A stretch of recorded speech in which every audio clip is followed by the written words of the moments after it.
algo inesquecível, né?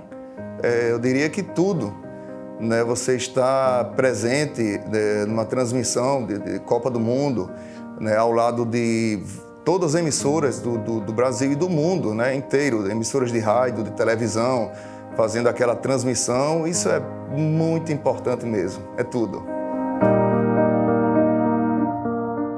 Olha, eu diria que os desafios eram constantes, né? Cada transmissão, tipo assim, aparecia às vezes um probleminha, uma coisa diferente. Então, toda transmissão, vários estádios, locais diferentes, centros de treinamento, né? Viagens de um canto para o outro. Então, tudo era, a cada momento, uma transmissão, né, diferente.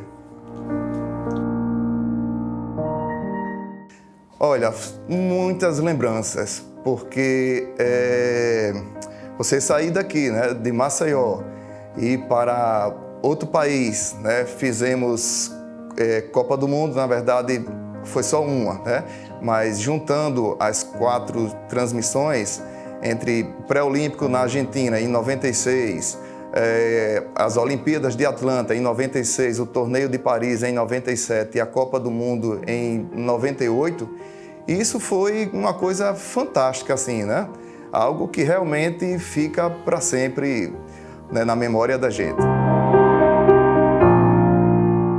Olha só, o trabalho começava logo cedinho. Principalmente eu lembro de uma determinada situação onde 8 horas da manhã eu já estava na porta do hotel para ir para o estádio. Então, Valmari Vilela desceu para tomar o seu café da manhã e me viu. Aí fez: Nailson, o que é isso? Quando é que você vai?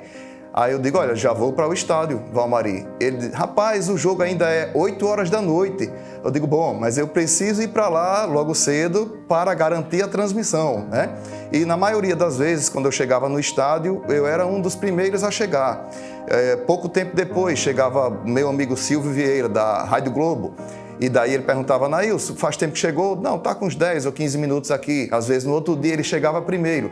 Porque a preocupação da gente era sempre montar toda a estrutura, como a gente às vezes fala toda a parafernália, digamos assim, que seriam todos os equipamentos envolvidos para a transmissão, maletas, microfones sem fio, retorno, e ter aquilo na certeza de que na hora iria funcionar perfeito, né? Sem nenhum problema. Era isso que a gente focava quando a equipe, o Arivaldo Maia chegava, o Valmari, o Arner, Jorge Moraes, nosso saudoso Reinaldo Cavalcante, Valdemir Rodrigues. Então a coisa já estava pronta, né, para toda a transmissão sair perfeito durante todos os jogos. Então a minha preocupação principal era essa, né, em garantir a melhor transmissão naquele momento ali, para que não houvesse nenhuma falha. Em uma das transmissões que estávamos nos Estados Unidos, em Atlanta, surgiu um problema na linha. Então os técnicos que vieram, os 2 americanos, começaram a fazer a pergunta para mim em inglês, né?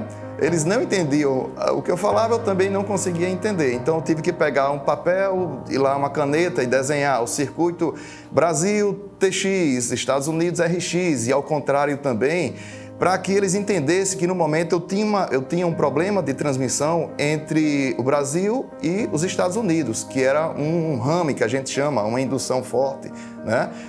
Nesse retorno, então eu fiz esse desenho e coloquei o fone no ouvido de um deles, para poder perceber qual era o problema, a situação que eu estava vivendo ali no momento, né? Então eu poderia dizer que esse foi um fato interessante, né? A sensação muito boa, assim, digamos assim, aquela tensão, batia um pouquinho de nervosismo, era constante no dia a dia, né? Porque cada transmissão poderia aparecer alguma surpresa, né? Eu digo durante a minha parte, que era técnica, durante o circuito, né? Entre o local onde estávamos, na França, e o Brasil, né? Então, isso daí marcou bastante mesmo. Eram os testes entre o local e França e o Brasil, né?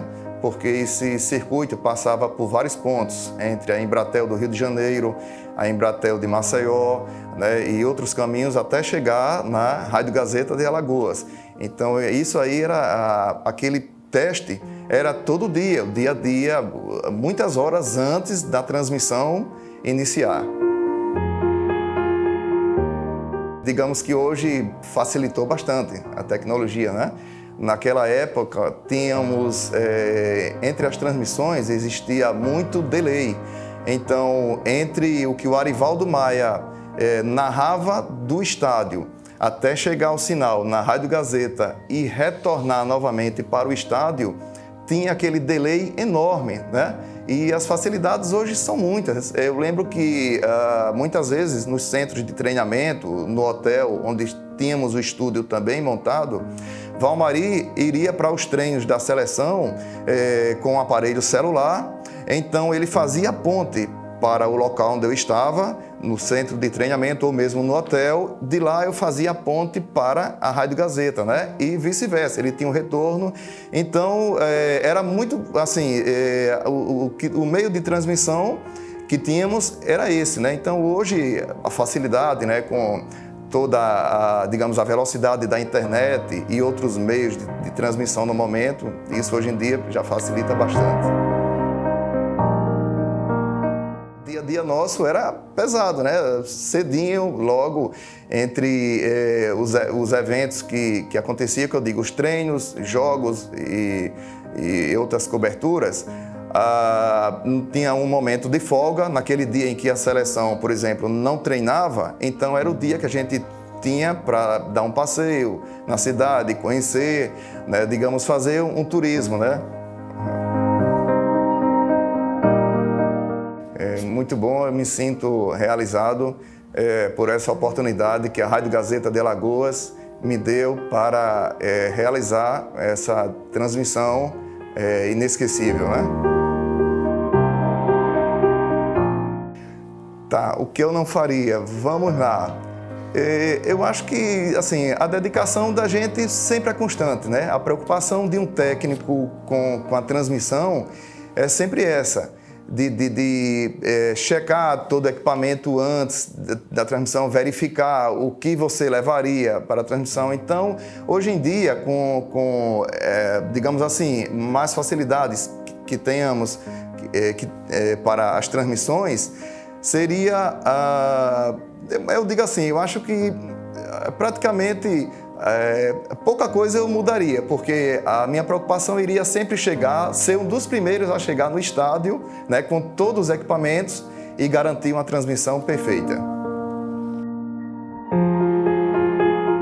Pela primeira vez, olha, foque nesse momento, porque é uma oportunidade única, né? Que, digamos assim, eu como técnico tive, e como os outros companheiros de rádio e TV também, vão ter, né, de aproveitar ao máximo uma transmissão dessa, que fica para sempre. Momento único de viver essa emoção dentro do estádio, né, junto lá dos jogadores, né, participando dos treinamentos. Nós víamos o Bebeto do lado, o Ronaldinho nos treinos, e os demais jogadores, o Dunga, né? E muitos outros assim de pertinho, junto de outros companheiros de emissoras de rádio, televisão também, oportunidades digamos assim, de artistas que tivemos em conhecer, né? Eu lembro que em um dos voos que eu fiz com o Valmari, quem estava na frente, a minha poltrona, era Ivete Sangalo, né? Então ela com toda a equipe dela, dos músicos, e foi o voo todinho, ela compondo uma nova música lá com violão, tocando, e no final eu pedi para tirar fotos com ela, né? Conhecer também Glória Maria em um dos restaurantes aí, né? E vários companheiros de emissoras de rádio e televisão, outros técnicos também. Isso foi muito bom.